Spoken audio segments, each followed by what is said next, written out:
యేసుక్రీస్తు నామంలో బెతస్తా విడుదల పరిచర్య తరపున మీకు ప్రేమపూర్వకమైన వందనాలు. ఈ దిన వాక్య ధ్యానము.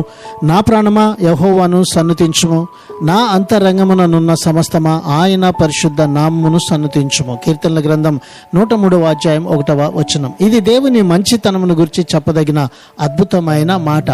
దేవుడు మన పట్ల చేసే మేలులను బట్టి ప్రాణము ఆత్మ దేహాలతో దేవుని స్తుతించి మహిమపరచుటయే. ఇది దేవుడు తన గురించి వెల్లడి చేసుకున్న సంపూర్ణమైన సత్యంపై ఆధారపడి ఉంది. అలాంటి మంచి దేవునికి తాను అర్పించే స్తుతి అంతరంగంలో నుంచి నిష్కపటంగా ప్రవహించాలని దావీదు కోరాడు.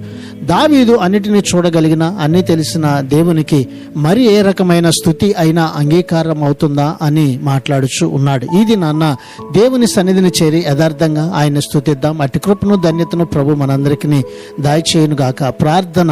మమ్మలను మిక్కిలిగా ప్రేమించిన మా ప్రియ పరలోకపు తండ్రి, మా మంచి యేసయ్య, మరొక నూతన దినాన్ని మాకు ఇచ్చినందుకు నీకు వందనాలు స్తోత్రాలు చెల్లిస్తూ, నీవు మా జీవితంలో చేసే ప్రతి మేలును మరొక నిత్యము మేము జ్ఞాపకం చేసుకొని నేను స్తుతించేవారుగా ఉండినట్లుగా ఈ దినాన్ని మమ్మల్ని సిద్ధపరచమని యేసు పరిశుద్ధ నామంలో ప్రార్థించి అడిగి వేడుకుంటున్నాము తండ్రి.